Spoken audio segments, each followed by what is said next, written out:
မင်္ဂလာပါဆရာဒေါက်တာဆိုင်းမြတ်သူပါဒီနေ့မှာတော့ဆရာတို့ကလေးငယ်လေးတွေရဲ့အသားအရည်ထိမ့်သိမ်းဆောင်ရှောက်မှုနဲ့ပတ်သက်ပြီးသိထင်သိထိုက်တာလေးတွေကိုဝေမျှပေးသွားမှာပဲဖြစ်ပါတယ်ကလေးငယ်လေးအတွက်ပစ္စည်းရွေးတဲ့အခါစိတ်ချရတယ်စိတ်မချရဘူးဘယ်လိုသိနိုင်မလဲဆရာဆရာတို့ကလေးငယ်လေးတွေရဲ့အသားအရည်ကလူကြီးတွေထက်စာရင်အများကြီးပိုပြီးတော့ sensitive ဖြစ်တယ်နူးညံ့တယ်အဲ့ဒီအတွက်ကြောင့်မလို့ကလေးတွေအတွက်ဆရာတို့ skin products လေးတွေရွေးတော်မယ်ဆိုလို့ရှိရင်သူတို့အတွက်ကိုဆရာတို့လက်လွတ်စပယ်ရွေးလို့မရဘူးပေါ့နော်အဲ့တော့နံပါတ်1ဘာကိုကြည့်ရမလဲဆိုရင်ပစ္စည်းက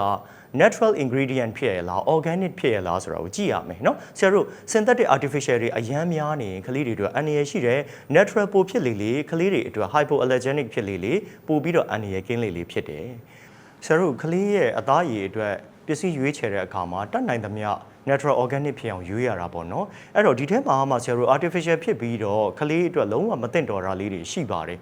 တချို့ product တွေမှာကြတော့ parabens လိုမျိုးတာရှည်ခံတဲ့ချုပ်ဆေးတွေပါတာမျိုး phthalates လိုမျိုးเนาะသူ့ရဲ့ဒီ texture လေးကောင်းအောင်လို့ချုပ်ထားတဲ့ချုပ်ဆေးပုံစံမျိုးပါတာတွေအဆင်မပြေပါဘူးနောက် sulfites တွေ aldehydes တွေပေါ့เนาะအရန်ရှုပ်ထွေးတဲ့ chemicals တွေပါတာမျိုးတွေအဆင်မပြေဘူးတချို့ products တွေမှာကြတော့ဆရာတို့petroleum ပေါ့เนาะဓာတ်ဆီပုံစံမျိုးအဆီဓာတ်ပါဝင်အောင်ထည့်ထားတာလေးတွေရှိတယ် vitamin A လိုမျိုးတွေပါတာတွေရှိတယ်ဒီ products တွေပါတာမျိုးတွေဆိုရင်เนาะကလေးတွေအတွက်မသင့်တော်ဘူးအဲ့တော့ကလေးအသက်အရွယ်နဲ့သုံးမဲ့ပစ္စည်းနဲ့ကိုက်ညီမှုရှိရလားဆိုတာကိုကြည့်ရမယ်เนาะအဲ့တော့တချို့ product တွေကဆရာတို့ကလေးအသက်အရွယ်အလိုက်เนาะဘယ်အောက်ကိုမသုံးသင့်ဘူးဘယ်လောက်ကစသုံးရမယ်ဆိုပြီးတော့တတ်မှတ်ထားတာလေးတွေရှိပါတယ်အဲ့ဒီလိုဖြစ်ရလားဆိုတာတစ်ချက်ကြည့်ရမယ်နံပါတ်3 authenticity ပစ္စည်းရဲ့စိတ်ချရမှုပေါ့နော်အဲ့တော့ဆရာတို့ဈေးကွက်ထဲမှာမှတ်ပုံတင်ပြီးသားနာမည်ရှိပြီးသား brand တစ်ခုလူအများကြီးသုံးနေတဲ့ brand တစ်ခုဟာ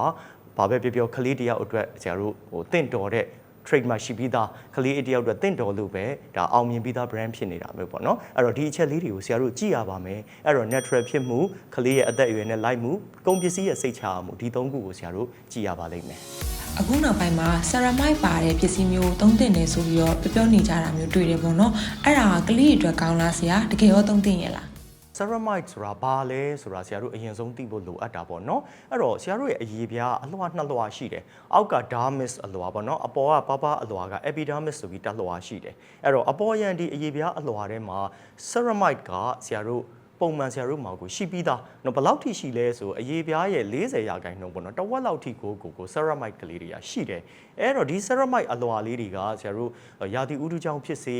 တခုခုပေါ့နော်အရေးပြား6သွေးမှုအရေးပြားမှာပုံပဲ့ပေါက်ရှာမှုဖြစ်ရင် ceramide လေးတွေညော့သွားတတ်တယ်အဲ့တော့ဒီ ceramide လေးတွေကိုပြန်ဖြည့်ပေးမှသာဒီ ceramide လေးတွေကခန္ဓာကိုယ်ရဲ့အဆိုဓာတ်ကိုထိန်းညှိပေးတယ်အပေါ်ယံ texture barrier ပေါ့နော်အကာအကွယ်ကိုထိန်းညှိပေးတယ်အဲ့တော့ ceramide ဒီခန္ဓာကိုယ်မှာလည်းသဘာဝအလျောက်ရှိတယ်ရှိဖို့လည်းအရေးပါတယ်